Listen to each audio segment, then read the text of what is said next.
What's up, UX fam? How's your mom and them? Welcome to another episode of Beyond UX Design. I'm Jeremy. If you're new here, welcome to the show. I am super stoked to have you. And if you haven't done it already, please consider subscribing to the show wherever you listen to podcasts. And if you are a regular here and you feel like you're getting something out of the show, I would really appreciate you leaving a 5-star review. That'll help me out so much more than you can imagine. And as always, thanks so much to Chris, Siraquan, Stacy, Radu, Megan, Andrew, John, and Kevin for their support. And if you want to join these fine folks and help keep the show independent and ad-free, you can become a patron for as little as $3 a month. That is less than $1 an episode. And if you do that, you'll get some sweet, sweet perks for your support. And of course, if you think this show is worth sharing, then I would love it if you told some friends. So I've got a guest today that I found, another guest from LinkedIn. I don't know what it is. I find like all of my guests on LinkedIn. It's a great place to find really smart people. Kevin and Kevin, how did we get connected? Do you even remember? I think it was probably in connection with one of the podcasts that you did about boot camps. Oh, that's what it was. Okay, so Kevin's pretty passionate about this, and this is what we're going to talk about today. I'm really excited. Kevin and I were going to talk about his journey into UX, self-taught. He non-traditional route to architecture. Really fascinating story. We're going to talk about that today. So Kevin, welcome to the show. Kevin Shertz is a recent career switcher to UX design from an extensive background as a registered architect in the construction industry, and from his childhood days of writing a missile command clone in BASIC and continuing as a content developer at a CAD software company prior to becoming a licensed architect. He's always loved the intersection of architecture, product design, and technology, and with AI, AR, and VR creating new design opportunities in an expanding UX industry, Shertz brings his extensive experience with problem-solving, critical thinking, and person-centered iterative design to the digital environment. So Kevin, welcome to Beyond UX Design. I am so excited to talk to you today. How's it going? It's going great, Jeremy. Thank you for having me on. I'm very, very grateful for this.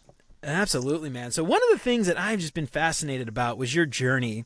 And you and I, as we mentioned before we got connected, we were talking about boot camps, and I had a couple episodes where we talked about boot camps, and you had some comments and some insight that I thought were fascinating. One of the things that I found most fascinating about you was this idea of just your self-starter philosophy. And when you and I had a chance to catch up a couple of weeks back, and you talked about your non-traditional route to architecture. And you're actually taking that sort of approach, again, to learning UX design. And I think a lot of people out there can actually learn quite a bit from what you're doing, how you're doing it, and your experience. So I'm really excited to talk to you about that today. So before we get into that, though, tell me a little bit about your backstory. I would love to know all about how you got into architecture and then ultimately what led to UX design. All right. Well, I grew up in Maryland. Started with computers early on in life. I was probably, 12, 13 or so when I got my first computer. And like you said in the intro, really started getting into programming and stuff, enjoyed making games, things like that within the constraints of what computers could do back then. Also grew up with a real interest in drawing, art, design, so forth. Went to college, went to an art and design school, finished up there, and then went into architecture. My degree is actually in interior and environmental design. So it's not a traditional architecture degree. Yeah. But it did give me the skills to be able to go and work at an architect's office. One of my teachers, his name's Scott Payton, referred me to my first job. It was another architecture firm in the city where my school was located. And Carol Hickey was the architect who brought me on, and so that's how I started into my journey through architecture, and that continued along until I had the opportunity to work at a software company, product called Vectorworks, and became a feature designer of software for architects as a CAD software product. So this was this great combination of being able to have an interest in computers with some subject matter expertise in architecture and able to bring that along. From there, I had an opportunity to join the American Institute of Architects as a staff member. They had a subject matter expertise section called Technology and Architectural Practice. And this seemed like another great opportunity, to be able to leverage on behalf of the profession, be able to provide resources to members about implementing technology into their practice. It was during this time that I learned that the architectural experience I was gaining, I was getting closer and closer to actually being able to get my architect's license. Now, this is one of the reasons why I took some of these detours, was because I went to the CAD software company because I love technology, but I also didn't realize that the path to becoming a licensed architect was available to me. What Right. I learned through my time at the American Institute of Architects was there were states qualified to sit for the exams with a certain level of work experience. Didn't necessarily need that specialized degree for it to happen. And fortunately, Maryland is one of the states where that was the case. Oh, okay. But what that was going to require was for me to go back into architecture to complete my hours before I could sit for the exam. So that's what I Hmm. did. Went back out, got some additional years of work experience. Ultimately, was able to sit for the exams, passed all the exams, became a registered architect. Uh, so, do you want me to Wow. keep Yeah. going with my No, story? so well, Okay. I'm curious. In that case, can you compare that path to licensed architect from what most people do? Because that's Well, sort of fascinating. You took that sort of roundabout approach and not necessarily self-taught because you had a university degree and things like that, but it was sort of non-traditional. What else? What did you have to do that was different from what someone who took an architecture or got an architecture degree would do? well, in the state of Maryland, it was really a difference between how many years of work experience you required. Okay. You could substitute in lieu of having a first professional degree, which is Mm-hmm. 5 year architect's degree. You could augment your experience, your degree, and substitute in additional work experience. So Okay. that was what it was. And I just kind of fell back. It's one of those things that when I went to college, I was young and dumb, and I actually As thought, most are, yeah. well, I didn't mention this before, but when I actually went to art and design school, my initial thought was to get into commercial art. Okay. Uh, Wanted to be a commercial artist because, I had this, young and dumb idea that, it was going to all be like, the show Mad Men, Yeah, of where I course. would, I'd put together entire branding of Oh things yeah, and, of course. be able to show those and everything. Well, obviously it didn't work that way. It was more about, back then it was much more, things were still in the infancy of desktop Mm-hmm. publishing. Yeah. And so, there were still drawing by hand, hand lettering fonts and things Yeah. like Yeah. that. And I was just like, nope, this is not at all what's for me. So the Yep. school Yep. also had a program in interior and environmental design.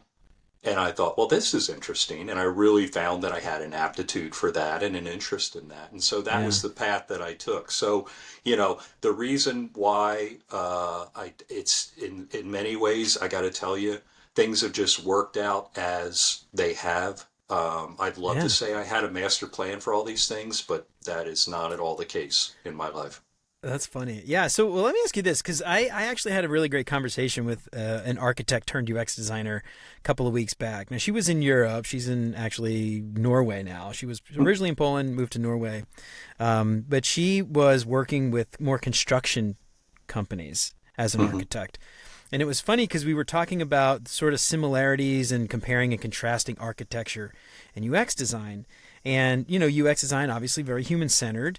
And then one of the things I was thinking in my head, because I'm not an architect, so I'm just kind of making assumptions, but you're designing for a human, but in a physical space. And her reply back was, it's funny because working with these contractors, I didn't talk to humans at all. But she said one of the people who tend to talk to people more in their work is interior designers and those Hmm. those environmental designers like you're talking about. So I'm curious from that sense, having that background, was that sort of how you ended up sort of making a connection between architecture and UX because you did more of that human-centered design in the physical space as an interior designer?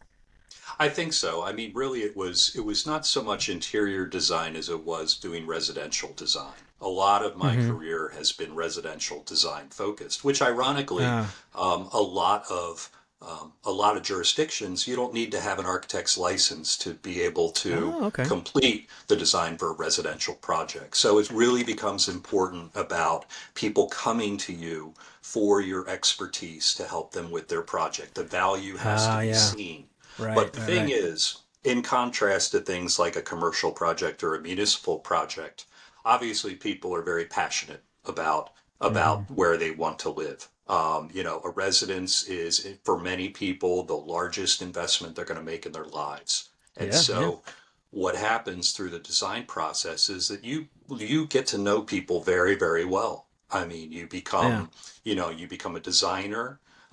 Sometimes you become a marriage counselor. Hmm. There's a lot of aspects Yeah, I because can in some imagine. well over time was that the process that you go through for design of someone in a residence, you're asking questions that maybe people have not considered of Mm. themselves about the ways that they Right, right, live. right. And it also Yeah. can, it can also reveal places in which the people who are going to live there may have entirely different ideas about what they want out of the finished design. Like, for Absolutely. example, Yeah. think about something like a bathroom design, master Uh-huh. bathroom. There is a whole range of ways that people want that to be set up. And, it could be something where somebody says, I want to have my own shower. I want to have my own Hmm. this, my own that. And those can be things where people have never had that conversation with each other before in their lives. That's So fascinating. I had never thought of that. Yeah. yeah, you're navigating this, you're facilitating this, and above all else, you have to advocate for what you believe is in their best interest, as far Right. as being able to steer things back in when maybe necessary. Could be a thing where I understand that you want this, but that is not going to be within your budget. All these Yeah. sorts of things, being the Uh-huh. advocate on part of the client, uh, Yeah. and also being able to just bring that wealth of experience to Yeah. their project. When you explain it like that, it does kind of make me. I just see. I mean, they're obviously not the same, but I see so many connections between how we approach user-centered design, and I don't know what you might call that. Is there a term for that in the architecture industry? Human-centered design or human-centered type of architecture or something? Is there some thing like that? It's kind of Uh, fascinating. Honestly, not that I can pull out of my head at this moment. I'm sure there is one, and I'm sure that somebody is screaming at me right now who's listening to this. But it is. I mean, it's just the process of design. I mean, it's Yeah. Yeah. because everything that's done in architecture is in the context of physical space. Right. People are constantly encountering what you're doing. Yeah. Yeah. In Yeah. a house, it's, what is some of the things that come up as far as the approach to the property. How is it sited on the land to take Yeah. advantage of the sun and views and things like that. So everything about architecture is a continuous experience of people with their environment. That's true. I could just imagine. I used to live in this old house, and I would always curse whoever designed this house because the way the door opened, and it would always hit this other door, and the knobs would hit each other because they opened, and it would just like, Hmm. who did this and why? Why wouldn't they just Right. open in this different direction? Anyway, and I just Yeah. imagine, I just imagine somebody, having that in your head as you're designing this. Like, are people going to be cursing me for the next 50 years or 100 years or something like that because these doors don't open the right way? Yeah. So it's kind of fascinating. One of the things I'm kind of curious about, I know we're not necessarily talking about UX design, but I'm curious about this. As someone who has been building residential homes and things like that, are there is there something similar to a persona or an archetype maybe when you see people come in and you're like, oh, they're going to be this kind of person, or oh, that person's definitely going to want this, they're going to want the gold, everything, and the diamonds and the sparkly things. Is there an art? Is that something in this industry that's very standard, that's similar to what we might call a persona or an archetype in UX design? Well, there would be in the context of maybe a commercial project or a municipal project, in the Uh huh. sense that I'm not, in many instances, especially with those fields, especially for speculative projects, you're not encountering the final user of the Hmm. space. Think Yeah. about Right. something. Think about something like an investment construction like a strip mall, Hmm. which is very common in the United States.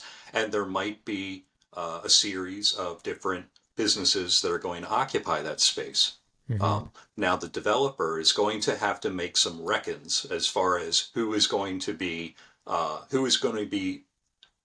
going into one of those spaces. Might be a hair salon, might be a nail salon, might be, back in the day it would have been a video store, Yeah, right, things right. like this, maybe a GameStop, maybe it's a chain store or something like that. So there has to be some sort of interpretation about the way that that's going to be used, although you do not know who the end user is necessarily going to be. That would be more of an instance where you would have a persona. Yeah, Um, right. but in residential work, it's really about, you know, you meet people where they are. Hmm. And I've had an entire, just the whole range of clients along the way, from Yeah, everything of people just saying, I just need you to draw me up some plans, to people yeah. who say, can you design the cabinetry for me? So, Right, right, right. uh, it's really just a matter of applying your experience to Yeah. every project, and hopefully every client comes away happy, and feels very good about their experience, so that they'll refer you to the next one. That's the important part. I guess too, it makes sense. You don't want to judge a book by its cover because you never really know what someone's deep personal tastes are just because they, drive a Mercedes or they drive a station wagon or something. You probably don't want to make a lot of assumptions. So I'm curious, getting into UX design, Hmm. what was it about UX design that drew you to it, and what made you make that final decision to leave architecture, become UX designer, and ultimately your journey into UX design? Tell us a little bit more about that. Sure. Well, the appeal for me, I mean, what I've realized is that UX design has been something that I've always been interested in. And I'll take that back to, when I was a young kid and I was Hmm. making the games and things like that. I Yeah. mean, these were all getting into, how is this going to work? What's it going to look like? What is my background as far as, what kind of games do I like? What's going to be my inspiration to this? So it's something where I felt like I've always had an interest in that. I just didn't know that's what it was called. Hmm. I mean, Right. that's the thing is, I Yeah. didn't know what UX design was called. What brought me into it specifically was, I'll tell you what, the pandemic in particular, really took a toll on me, and just kind of, I think, accelerated my burnout Yeah. in architecture. The pandemic really disrupted the supply chain, Yeah. made doing projects very difficult, and I just realized that I did not have the energy level to be able to sustain being a practicing architect. Now, this coincides with, and you mentioned it in the intro, coincides with the expansion of technologies like AR and VR, into the workplace, into the profession as a whole. So it seemed as though right now is a good time to be able to that I've acquired through architecture into the UX space, because how people are experiencing their technology is becoming, over time, and I believe will become more intertwined with the digital, or the digital space will become more intertwined with the physical space. Yeah. Yeah, absolutely. Yeah, and with especially with AR too, with augmented reality, some of the stuff that like we're doing at our where I work, I struggle sometimes to see the utility in a $3,500 set of goggles for a commercial application, right? Where I'm just walking around and I need a map or something. But for where I work, it's all enterprise, industrial type stuff, manufacturing, inspection, repair of jet engines, and things like that. That augmented reality piece comes in real handy when I can just look at a thing and it can highlight something or pull up instructions and pull up a defect using AI and actually highlight it using augmented reality while I'm actually looking at the part. These are really fascinating things that our team isn't necessarily building today, but these are things that they're thinking about like investing in the future. And I agree. It's like fascinating stuff, you know. And I say that there's no commercial application. I that's me not really understanding the space. I'm sure there's other people who would have, you know, really interesting use cases for things like that. But that's fascinating. Yeah. So that got you really excited about this, and that was sort of the impetus to kind of get into UX design. Absolutely. And I could Yeah. see, in architecture and construction, there's a very strong business case Yeah. there Oh yeah. to be able to have a client come in and put on a Yeah. headset and be able Oh to yeah. experience a space, a speculative space, if you're Yeah. looking Wow. to get Yeah. good buy-in from a client. And as far as the price goes on these things, if you're talking about projects of a particular scale, Yeah. that's just 3,500 bucks pennies. is That's nothing. pennies Yeah. on the dollar relative Yeah, to for the sure. cost because it is always cheaper to make changes before construction than Oh yeah, during. that's And one and big difference with so UX design from architecture for sure. Yeah, you can't iterate on a building after you start, absolutely, right? absolutely. Well, All you can let's do just change. is Yeah, yeah, we're gonna change the layout of this basement, and you've already got 3 or 4 floors built. So tell me a little bit about that actual journey into UX design. So that was sort of the impetus to get there. What did that journey look like for you? I know you went to a boot camp. Talk to me a little bit about, you know, your decision to do the boot camp versus maybe a traditional school, or you know, how you chose the boot camp and things like that. I'd love to hear kind of your thought process there. sure. Well, I went to Design Lab. I am, as of the time we record this, I've submitted my portfolio for final evaluation, but Oh, congrats! Yeah, haven't received word back yet on that. So that's where I'm at, and I'm, currently looking for work. I went to Design Lab. They had two programs. First one's called Foundations, which is kind of a starter, kind of dip your toe in before you're hmm going to invest in their full academy program. The reason why I chose that as I did my research was that I really liked that the program had a combination of coursework, but then also mentorship, and group yeah, crits were a strong component of their program.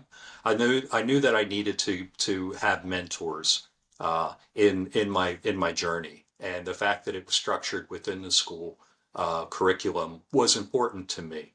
The reason why I chose to go to a boot camp specifically was because I knew that, well, first of all, I wasn't going to be able to come home to my wife and say, honey, I'm quitting my job and I'm going to watch YouTube videos for 6 months. That wasn't going to be on the table as an option. hmm So, yeah, that's true. Yeah, self-learning was not necessarily going to be my best path. One of the things that I did like about a boot camp was I think that the established curriculum shows a fact that you're willing to commit to a goal, and you're willing to right. do so within a constraint, within a structure. You're also financially willing to invest in your future. I also like the fact that I knew I was going to be able to have a group of mentors that was going to be established with me, and that I'd also have a cohort of other students that I could connect with while I was going through all this. So self-learning, there is nothing wrong with it whatsoever. It just wasn't, I felt, the way that I was going to be able to get the most out of the experience of preparation for the industry. Right, right. So the boot camp. So how did you decide? You mentioned that Design Lab had the mentorship platform built in. Was this just one of the few that you found that did that, or did you knew somebody who went there, or had some I experience with it, or I just did online research. okay, That's all I did. I didn't know anybody who had been to a boot camp before. I did online research about this. yeah, There's a lot of sites out there where there'll be reviews of the various programs from former students. Tried to yeah, find what the central themes were. Tried to see what their schedules were. Cost was not as much of a concern for me. I knew it hmm was. I knew I was going to be spending, $7,000 to $8,000 at a minimum. yeah, So it was a combination of things. But really, it was about how did they seem to have a structure for the program, and then also what were the online reviews? What was the yeah. feedback from people that had gone there? Right. Have they gotten jobs, things like that? I assume were kind of things that you were looking at as well. Yeah, jobs would definitely be a component Yeah. of it, but it was really more about it was really mostly about what was the learning experience. Yeah. I know that Right. there are boot camps that have job guarantees and things like that, and Design Lab has that too. Yeah. Read the fine print, obviously, on all Right. those Right. Right. things. But it was really about the learning experience. The Yeah. job will take care of itself. Yeah. Assuming you did the learning experience. I mean, it's one of those Yeah. Yeah. things where, I've got fallback positions. Yeah, for sure. So I'm curious about this because this is something and one of the reasons why I really wanted to talk to you was, your experience with architecture, going the non-traditional route, learning on the job, a lot of that stuff. And quick recap to there, you mentioned that, you have to spend more time working in an office to make up for the amount of coursework you didn't end up taking. And I assume that meant, that's because you're learning on the job is the assumption. I'm learning as I'm doing. There's still a test that you have to take and stuff, right? So it's all about learning on the job. And to me, what that implies is it's a lot of teaching yourself these things. It's not like you're just magically picking it up. It's you've got to do it. You've got to practice. You've got to learn it. And I wanted to talk to you about taking that mindset and applying that to the boot camp, because I've heard so many different things from different people from all over the spectrum.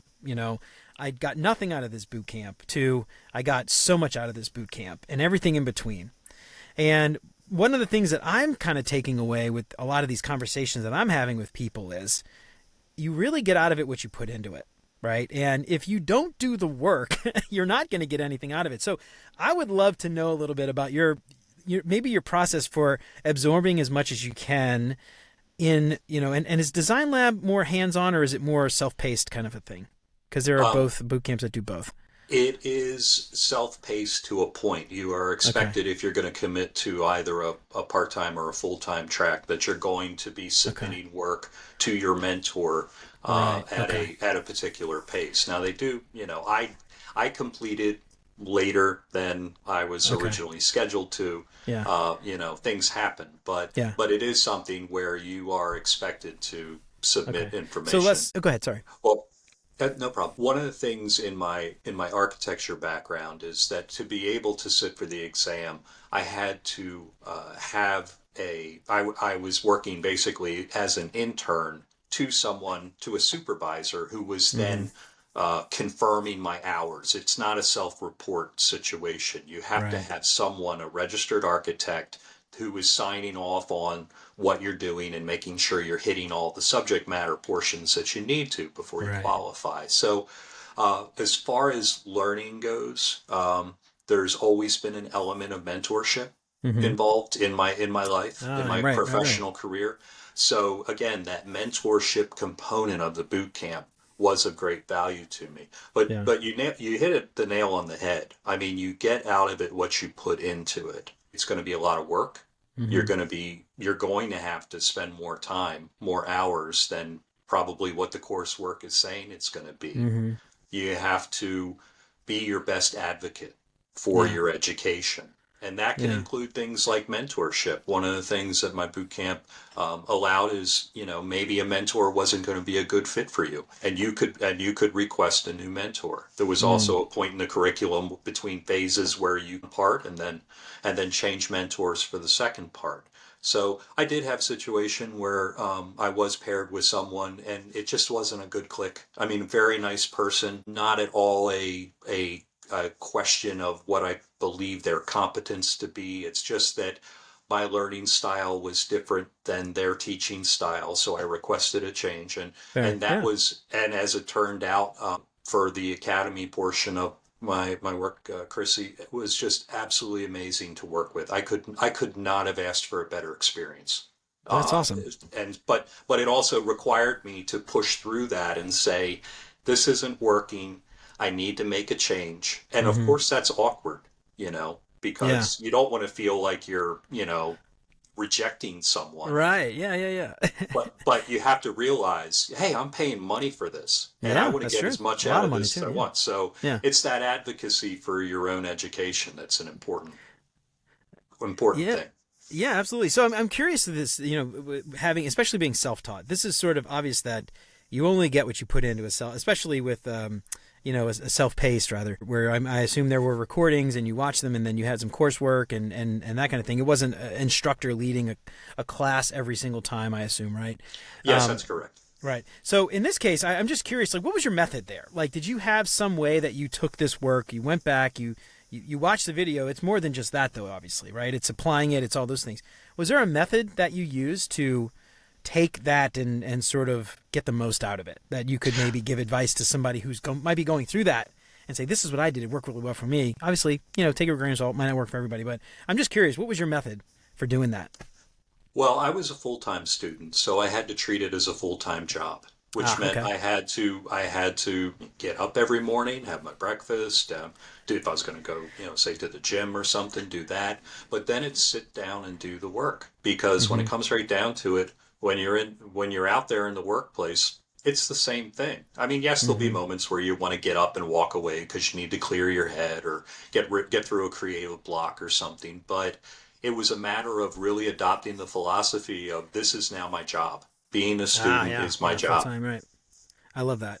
Yeah, and that's something that I feel like it's definitely difficult with part-time learners in general. Even if you go to a traditional school and you have a full-time job and you're taking night classes, that's super difficult. I did that for a while, actually. I was working during the day and went to classes at night, and it's really hard to find the time, and you get sidetracked and then you miss stuff. And being able to focus on that full time, certainly that's a privilege. Not everybody can do that, but if you can, I think that's a really critical aspect of this, is treating it, treating your schoolwork as a full-time job if you can afford it.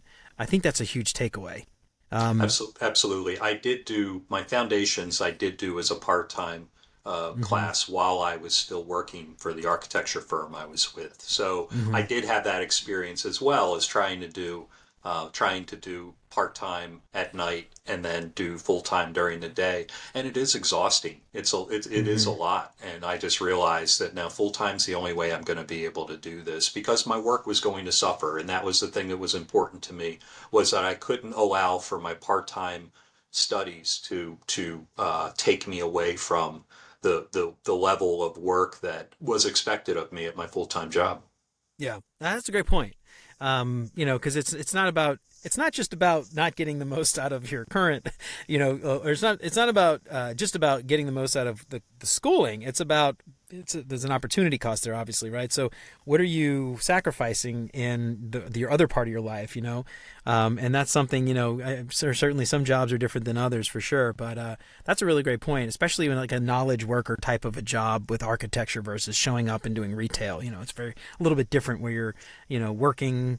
You're only working when you're there versus something like a thought worker where you're a knowledge worker where you're kind of working wherever you are, learning on your own, and this mentorship model. There's a lot of people out there that think of mentorship as, I go to ADP list and I sign up for a 30-minute meeting with somebody. I want to talk a little bit about your concept of mentorship and compare that and contrast that with some of these mentor platforms. I talked with Steven Steiner not long ago about, speed dating almost with ADP list and how, it's a great platform, but if you don't use it right, you're not going to get much out of it. So I'm curious from your perspective, what was your approach to mentorship? Did you stick with your mentor that you were assigned through your school, or did you also supplement that with mentorship, or quote unquote mentorship, we'll call it, I guess, outside of that, talking with other people about various things? I'm just curious what your approach was there. Sure.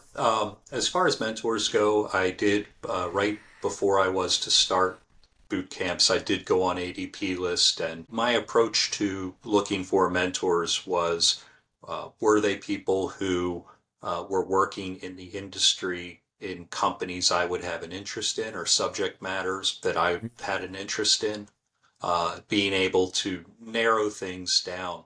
There are some people I spoke with at the beginning who I haven't spoken with since, and that's on me in the sense of I didn't keep touch with some Yeah. people with it. But at the same time, I felt it was important to not. I Yeah. do know that there are Yeah. people that it's a matter of if you're going to go on ADP list. I personally was not comfortable with the idea of I'm going to contact these 10 people, because it is an emotional investment in people. It And is, it yeah. is important. It's important to establish. I mean, and again, like mentorship in boot camp, you're not, people won't necessarily click just because Yeah. somebody works at a company where you want to learn more about Hmm. it, so it's important to just kind of find your tribe, Yeah. find the people who you really connect with, and learn more about what they do. I mean, that was something that was very important for me, was to just get to know people and not be like, hey, can you get me a job there? Right. I don't think that that's, it's not, ADP list is not a Make-A-Wish Foundation. No. That's, and so I really would encourage anybody who's listening to this, kind of consider what your priorities are in a mentor, and Hmm. and understand that people are giving their time. They're not being paid for this. Yeah. So be respectful of that, and also be willing to, boy, I'm trying to phrase this Yeah. correctly. Take your time. Beauty Make of the rela- posted. make don't Go, make sorry. the Go. relationship something that's transactional, Yeah. where you're just there to try to get something from somebody. And I've been able to create some great friendships with people that are ongoing.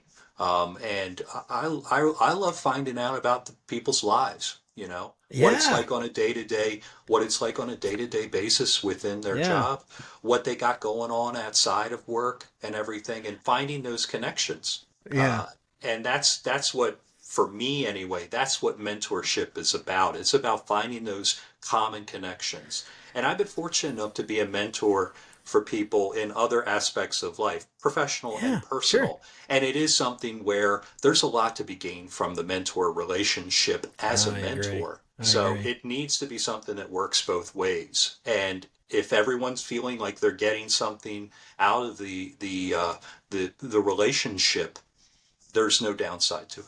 Yeah, absolutely. And I love that you mentioned that too. It's about getting to know them personally. And that's the thing too that I struggle with something like ADP list. It isn't the platform. It's not the people who run it necessarily. It's how a lot of people end up using it. It's similar to boot camps. It's not the boot camps themselves all the time. It's how people expect something from it, and they don't put in the work. And it's same with something like ADP list. You put in the work and you get something out of it, right? And I think one thing that you mentioned that I just want to highlight is this idea that you're getting to know them. That's really the point of it, is getting to know them. It's very hard for someone to give you advice, meaningful advice, contextual advice, or advice that is context specific to your specific context, if they don't actually know you, so that, like, meeting someone for 30 minutes and expecting some solid advice is going to help you in some way is probably not very realistic. You've got to get to know these people inside and outside of work, or outside of their own, professional work as well. I love that you mentioned that. Getting to know them outside of this. What do you just do for fun, though? That's kind of the kind of thing that I think is a meaningful relationship, regardless of what you call it. And sure, you could talk about UX stuff, but you'd also probably have other things in common that you could talk about. Just a relationship in general. It's funny because a couple of weeks Absolutely. back, somebody was mentioning something on LinkedIn about having mentors, like quote unquote mentors, and it's like, people I would consider mentors, I don't know that I've ever actually called them a mentor. It's just, they're friends, they're people that I know, that I work with, and they'd probably be weirded out if they knew I referred to them as a mentor. So, that idea of a mentor-mentee relationship, it doesn't have to be an official thing either. I think that's the Hmm. roundabout way, finally getting back to this point. It's just a relationship with people who have more experience in a certain area than you, and you're trying to talk with them and get advice and things like that. And I love that you're approaching it that way. I think you mentioned find your tribe. That's a beautiful thing. It's like you don't have to have just one mentor either. It could be multiple people. It could be a group of people that you all kind of chat together, a group chat or Slack or something. It doesn't always have to be a one-on-one kind of 30-minute call from ADP list. It's a great place to meet people for sure, but just, again, you get out what you put in. Take it past there. Take it offline and LinkedIn or social media. Get a coffee in real life if they're in the same city. I think that's a beautiful thing that you started to do. I love that you did that. So let's see. All right. So thinking about where you're at today, right? You're looking for work. You're finishing the school up, and you've been doing this for what, a year or 2 years now? A year now? I About how long have you been started doing it? back in October. Okay, so you could wave a magic wand, you go back in time, and you meet Kevin from October 2022. What's some advice that you would give yourself a year ago just starting out, knowing what you know now, that you might have maybe done differently, or maybe say, hey, keep doing that because it was really good? Sure. Any Well, advice you'd the give first yourself? point that I'd make is that for a career switcher, you've already taken a leap of faith if you're deciding to do this. Somebody Hmm. told me something once, and it really just resonated with me. They said, "Fear has killed more dreams than failure ever has." Ah, And I love that. Yeah. you've already conquered some fear by making the choice to make a career switch. Right. So don't push through it. Push through Hmm. that fear. Another thing I heard somebody say, and I'm sorry, I'm full of cliches, man. I'm just Ah, but it's they all said good. they They're what great though. they They work. another thing that I heard somebody say was that fear is a mile wide and a mile high, but it's only paper thin, and you just got to push through Mm. it. Just And I push found through it. that I to be love that. true in Yeah. my life as well. So there's the other thing that I think I would encourage people to do in addition to what we've talked about already as far as being your own best advocate, be for your interests, is that you are going to in your journey read and hear a lot of people who are going to want to doubt your abilities or doubt or speculate on what you're capable of because of the path that you've taken. Uh, don't let them win. You know, you're bringing so much to the table through your life experience, and it's important to leverage that. It's important to celebrate that. It's important to highlight that. Don't burn bridges with whatever you've done in the past. I am actually going to be probably ending up doing some consulting work for the architecture firm that I left. Had I left on bad terms with them, that wouldn't have been an option for me, but it is. And that helps me with my job search. It gives me a little bit more financial security.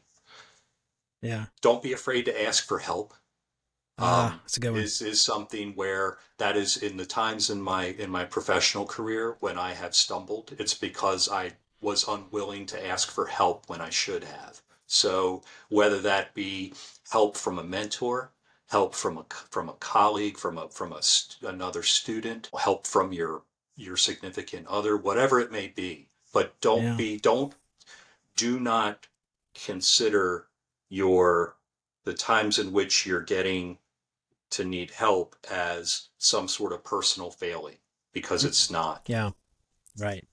Yeah, that one Oh, is actually really good too. I think that's important because a lot of people, especially career transitioners, right? They've worked in professionally for some amount of time.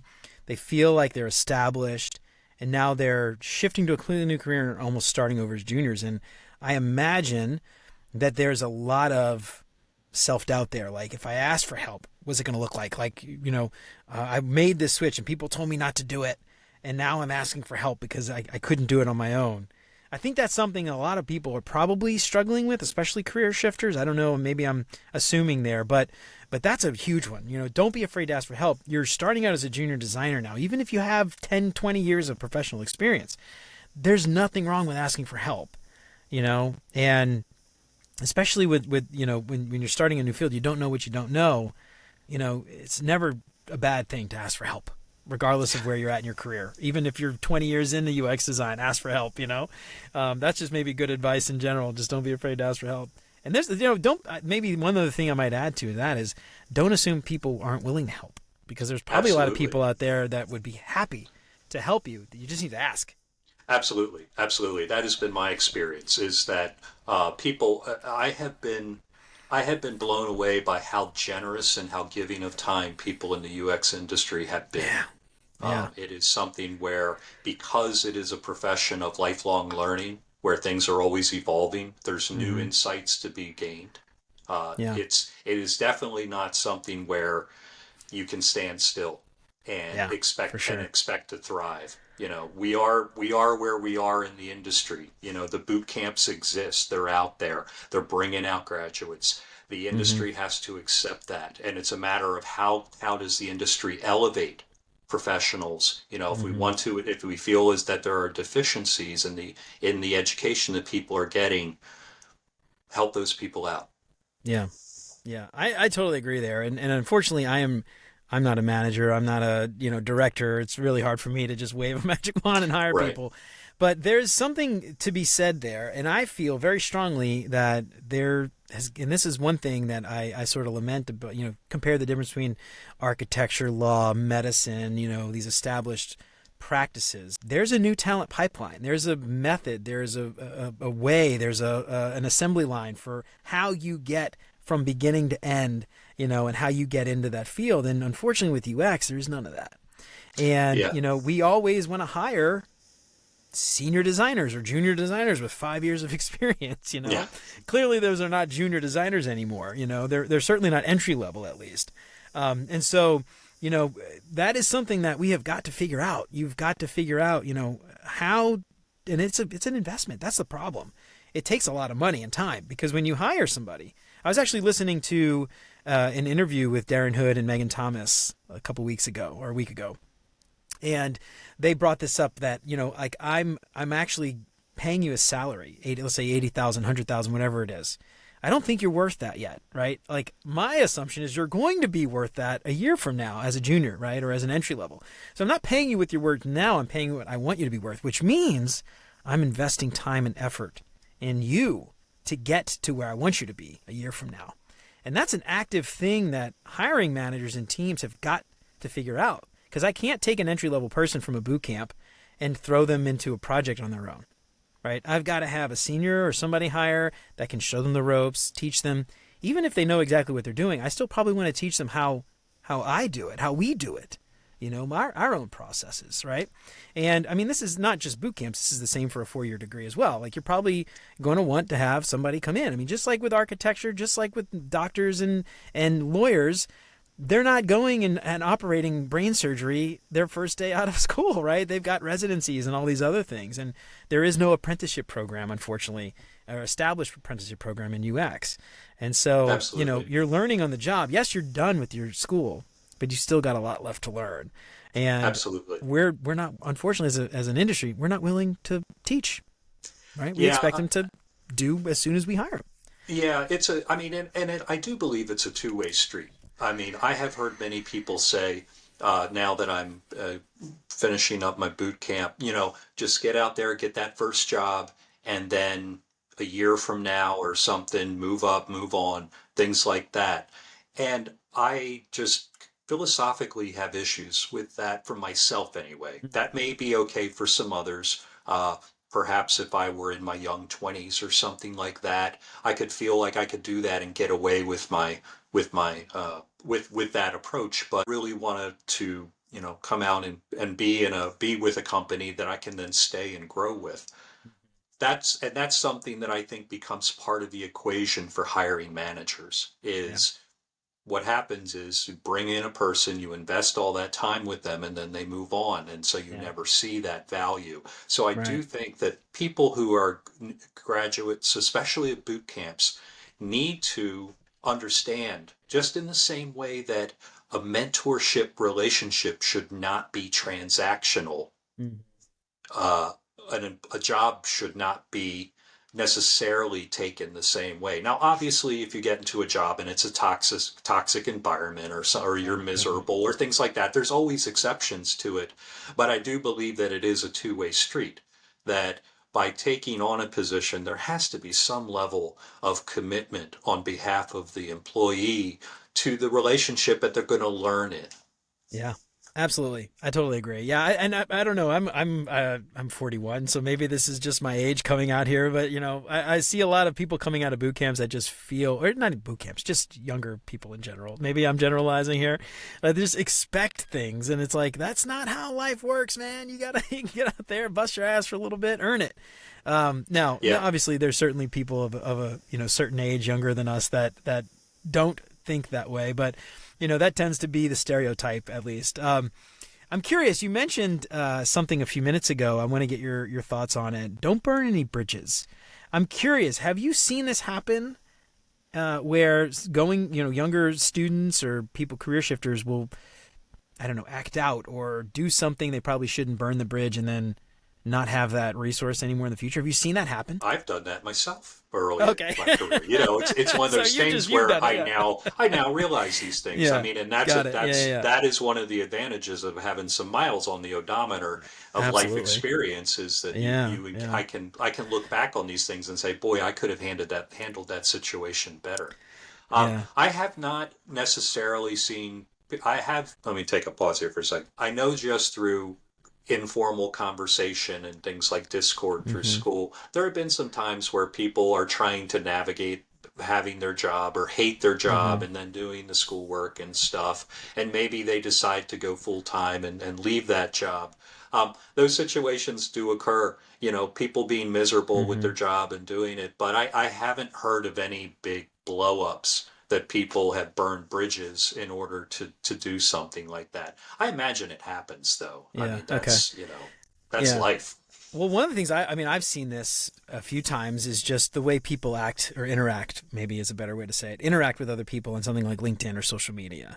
And Twitter is maybe a little bit more fleeting. LinkedIn, though, it's very easy to kind of track and see behavior or bad behavior, right, is there. And it's hard to hide a lot of times because, people always go to your LinkedIn post or LinkedIn feed or LinkedIn profile. When you get a job interview, a lot of people put their LinkedIn link on their website, contact me page. It's right there, which actually leads me to one of the things that I would love to highlight that you've been doing that I think is worth sharing with junior designers or career transitioners. And that's been how you've used something like LinkedIn. I'm not on Twitter. I'm not on any other thing. I don't know if you're on any other social media site. You're shaking your head. It's like too much for me. But the way that you've linked in is something like I would love to highlight and share because I think you're doing a wonderful job of interacting, of posting your own thoughts. And it seems to me at least like you're using LinkedIn as another tool to show the things that you've learned. Right? So you're showing the things that you've learned through interesting posts, interesting feedback, replying to other people, and how you interact with other designers or other thought leaders or whomever on LinkedIn. I love that you're doing that. I'm just curious, you got any thoughts? Is that intentional? Are you trying to cultivate that, or is that just your personality in general coming out? I'm curious. Well, I do believe that LinkedIn is a professional platform intended for professional behavior, so far as I'm concerned. Yeah. It is one of those things where I am mindful of the posts that I create. I try to be respectful of others. I try to be professional in my interactions so that a prospective employer could go there at any time and I don't have to worry about, what did I post at 1 a.m., that sort of thing. Yeah. And so I do believe that it's treat it as though anybody could take anything off your LinkedIn profile and publish it elsewhere. And that you would be okay with them doing so because it might happen. You never know. Absolutely. One of the things that I do not use it for, I know that there are people that will post on a daily basis. That is something where I just do not have the mental bandwidth to say something that I feel is worth posting on a daily basis. And I also really...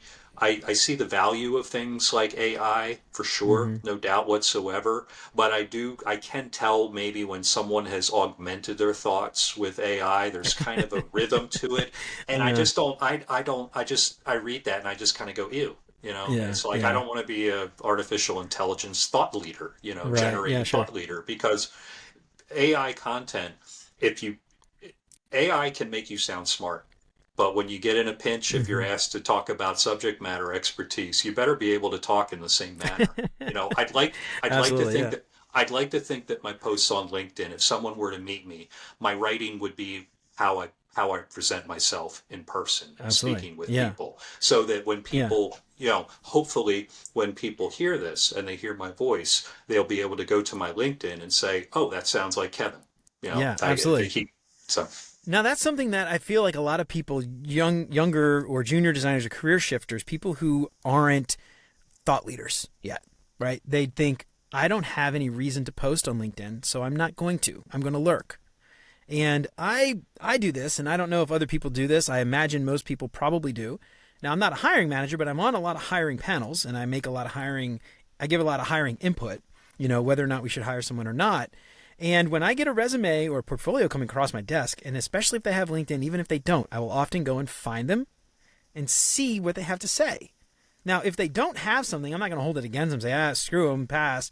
But if they do have something, it's a really great way to peek behind the curtains and see some of their thought processes. And I believe very strongly that LinkedIn is a tool to show off, just like you're saying. If I brought you in an interview, I could be fairly certain that the things you're posting are similar to the things you're going to say in the interview, right? So it gives me a really great insight into how you think, again, how you interact with other people. Are you nice? Or are you total asshole? Like that kind of stuff comes across on LinkedIn. Even it's hard to judge emotion from a thread, just a text thread. But still, you can guess sometimes when someone's being a jerk or not, right? You can be pretty spot on. So anyway, I love that you're doing that, and you post, you interact with other people, the thought leaders. Like if I'm not mistaken, you've been to some of Darren Hood's Chit Chat Hours and Tony Morris stuff, right? I have you done not, that? but I've wanted to. No, you wanted to. Okay, maybe we talked about that. Yeah. Maybe it was somebody else I'm thinking of. But Yeah, that's I think great. you're thinking of somebody else, but that's maybe okay. so. But that's the kind of stuff that I feel like people that are on LinkedIn. That's a really great opportunity to just go and meet other people who know what they're talking about and build that filter up that Darren Hood's always talking about, and engage with the community. And I just love that you've been doing that on LinkedIn. That's something I just want to highlight and share. I don't know. Again, I don't know if it was intentional or not, but if it's something you're not comfortable doing, again, fear, mile wide, mile high, but it's paper thin. Just get on there and just start interacting with people. Comment, follow, like. You never know who you're going to meet. And that was like, I do post daily. And one of the things that I have found posting daily was the amount of people I have met through interacting with other people, commenting on my posts, someone commenting on something, then that getting a comment, and then me meeting. This is exactly how I met you, and nearly every other guest I've ever interviewed on this show, I have met in a very similar way, with the exception of people I already knew beforehand. And so I think that's huge. I think using LinkedIn and any other kind of thing is just another tool. It's just a great thing to do. And I just want to highlight that you've been doing that. So, that's something. Definitely follow Kevin, see what he's doing, and try to do very similar things. So anything else before we get out of here, Kevin? You got any other final thoughts? Anything that we didn't get a chance to talk about that you think is worth calling out? Two things. One, I think, is that just another lesson I think people should keep in mind is that acknowledge your limitations on time and your mental health and well-being. I think that, again, that goes with asking for help. It's important to know that all of this, especially career change, can be very stressful, can stress a lot of aspects of your life. So don't see those as failures or weaknesses. Just understand what the effect that they're having on you. And then also, finally, on the point of LinkedIn, I think it's important to never underestimate the fact that people want to work with people who they like and they find agreeable. And that is an X factor in all hiring decisions. I'm sure as you being on hiring panels and things, you're sitting back, and there's got to be a part in your mind where you're saying, can I see myself working with this person on a daily basis? 100%. And that is a component where being active on LinkedIn, conversing maybe with people you don't know in real life, but doing so in a manner that's professional and friendly and all these sorts of things. You never know where that's going to take you. Yeah, absolutely. And when you said burn bridges, that was the first thing I thought of, actually, because I've seen so many people interacting with others. Like, I'll give you an example, like Dr. Nick Fine, for instance, right? There are people that go on and engage with him and are so mean to him. And sometimes he can be kind of combative back, for sure. But when I look at that and I'm like, I don't want to work with you. You're making fun of this guy who's like a doctor. It blows my mind that people do that kind of stuff. And, I don't know. Anyway, like Dr. Nick's done all kinds of really cool stuff. He's a brilliant guy. He's got a freaking PhD. He's smarter than I could ever be. And you're making fun of him on here. Like, I pass, no way. Right. So that's the kind of stuff. Yeah. Anyway, sorry, go ahead. Well, that's one of the downsides of online. Is that you do, trolls, there are so many people that will write something online that they would never say to a person's face. Right. But the thing is that, that's content that's out there that other people can see. If you're rude to somebody in a conversation or something, unless it's being recorded or Right. unless there's a very large group of people there, that's something that would then go off into the ether. Whereas Sure. if it's something that you're writing on LinkedIn, unless you're conscious enough to delete that content for Yeah. some reason, it's there for everyone to see. Absolutely. Yeah. And that's good. That's actually can be very good if you use it if you use it correctly.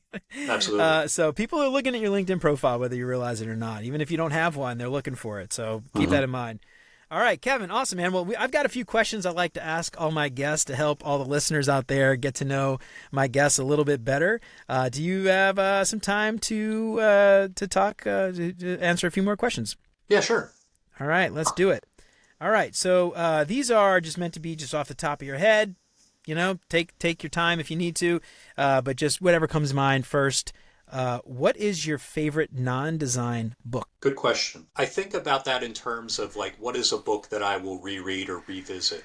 Um, Kurt Vonnegut put out a book probably in the late 60s called Welcome to the Monkey House. And it was a book Mm, of short stories of his from earlier in his career when he would write articles and sci-fi stories for publications like the Saturday Evening Post, things like mm-hmm. that. And it's a really, really great. I don't know, if somebody is a Kurt Vonnegut fan, if they haven't read it, it's required reading. He had this great combination of cynicism, optimism, sci-fi, and Yeah, just being a clever writer. So absolutely. if someone who hasn't read the book Welcome to the Monkey House, and again, because it's a series of articles, you can just drop in, drop out. It's not something where you can just read a single story and then come back to it later. But it's a really great book. Yeah, yeah, Kurt Vonnegut. That's great. That's a great recommendation. I don't think I've ever heard of that anthology, that book that the one you're talking about. Welcome to the Monkey House. You said. Yeah. Cool. I have to check it out. All right, awesome. All right, what's your favorite non-design podcast? One podcast that I really like, it's called Reconcilable Differences. Hmm. It's a podcast. There are multiple podcasts that I listen to, and I really listen to a lot of podcasts where I like the hosts, and it's Yeah. maybe not even necessarily the subject matter; it's about the personalities. Yeah. Yeah. So the two hosts of the program, one is Merlin Mann, who has other podcasts, but he is known in the tech and productivity industry. And then also the other host is John Siracusa, who has a long history of doing things related with the Mac. And they started this podcast some years back, and the whole premise of the podcast was them getting to know each other better. Oh, I So love it. Yeah. and so they were two people. They had a profile. They knew each other, but they didn't know each other in a Uh-huh. personal way. So Yeah. it's called Reconcilable Differences. I would recommend that people go back to something like episode 2 when they are just getting to know each other and get that Oh, yeah. dynamic. And then you can Yeah. fast forward to the way it is now, and they're up over 200 episodes, and Yeah. it's really, really interesting to see the dynamic of two people getting to know each other in real time while it's being recorded, and it's Yeah, really that's great. awesome. I love that concept. I don't know if I'm weird, but I always go back to like the first episode and start podcasts at the very beginning. I don't know if I don't know if a lot of people do that or not, but I don't know. Maybe I'm just a Yeah, weirdo. it is one of those things where I've heard multiple podcast hosts say that it takes a few to establish a rhythm, Yeah. and Yeah. so. But yes, I agree with that. I think if it's something that's not time sensitive, if it's just Hmm. subject matter, Right. it's really nice to go back and take a look Yeah. at some Yeah. of the early work. I love that. All right, I have to check that out. I haven't heard of it before. What is your favorite meal? And this could be something that you've cooked, something you've gone on you've eaten at a restaurant. It could be something your mom or your grandma used to cook. Hmm. Favorite meal?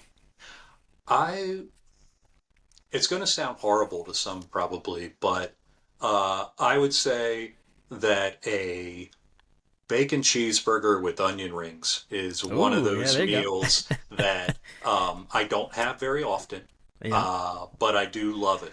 And I know yeah, that that's I awesome. should I should be I should be going on to having the fake bacon and plant-based patties and things like that, but I'm not there yet. So yeah, Yeah, I'm with you, man.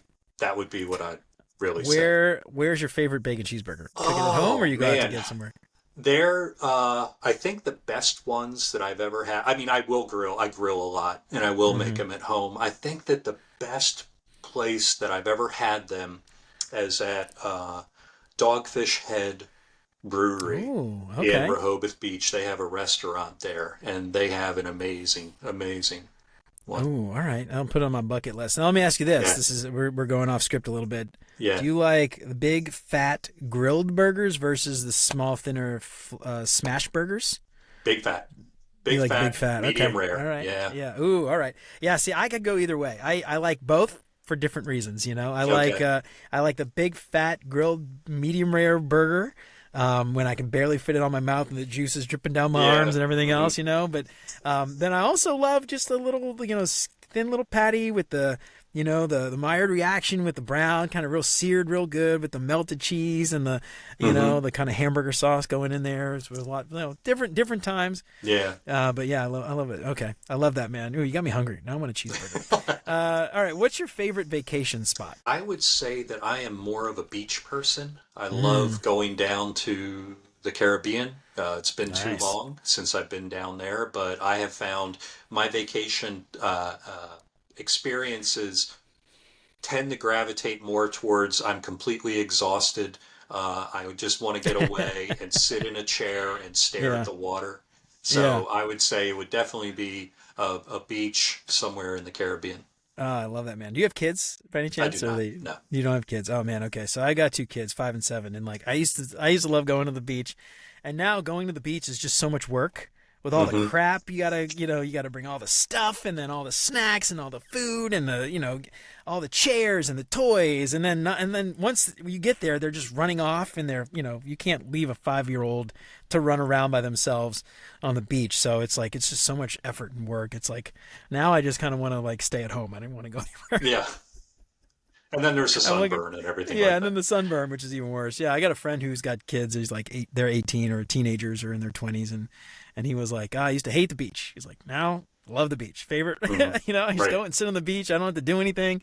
Yeah. Nobody bothers me. I just sit on a chair for hours Yeah. and We're about 45 reapply. minutes from the ocean, so we Oh, can nice. Where do you get live? there pretty quick. I'm in Salisbury, Maryland. Oh, nice. Okay. Yeah. Yeah. Ooh. Man, So, we used to live in New Orleans and we were about 4 hours from the Panhandle in Florida. And it was mm, some of the most beautiful beaches in the world in Florida, hmm, Destin and Rosemary Beach area, 30A and all that stuff. And now we're like 13 or 14-hour drive, so it's so hard. yeah. And now with the kids, it's not worth it. I'm just like, you know what? Let's just go camping. That's a lot easier. Yeah. All right. Yeah. What's your favorite design tool that is not Figma? I would probably go back into my architecture days and say SketchUp. SketchUp SketchUp. is Oh, a yeah. 3D modeling tool that's a really, really accessible tool for people to learn. And you can make anything you want in it, really. So yeah, you can do quick visualization. You can make movies of do walkthroughs and walkarounds and things. Its file format can be exported to a variety of tools, including VR. Oh, So really? Wow. Okay. yeah, I didn't know yeah. that. And so I'd say it's definitely one of my favorites. Oh, awesome. Yeah, I didn't realize SketchUp did all that. I used to play around with it back in the day when it first came out, and Yeah, I didn't have much use for it being a graphic designer at the time. But yeah, that's really cool. I love that. yeah. All right, man. Awesome. Well, Kevin, thank you so much for joining today. I really appreciate it. Before we get out of here, we talked a lot about you being on LinkedIn. Tell us where can we find you? We'll put your LinkedIn in the show notes. You on anywhere else? You got a website or anything else you want to promote? I do have a website. It would be kevinshertz.com. I do have my portfolio on there with case studies, and yeah, I'd love for people to check it out, and always love to get feedback on my work. Right on. And you're finishing up your boot camp, and so you will be looking for a job. And I don't know when we post this, maybe if you don't already have a job when this is released, give Kevin a holler. And that's Kevin Shertz, Shertz. So, homonyms and stuff sounds like shirts. But yeah, so check out kevinshirts.com. And we'll post a link to the show in the show notes to your website and your LinkedIn and everything. But I really appreciate you sharing all your insights, all your valuable insights. And I think this conversation is going to help out a lot of folks that are looking to maybe join a boot camp, school, whatever, self-taught, whatever. And I think it's going to help them out quite a bit. So thank you for joining us. I appreciate it.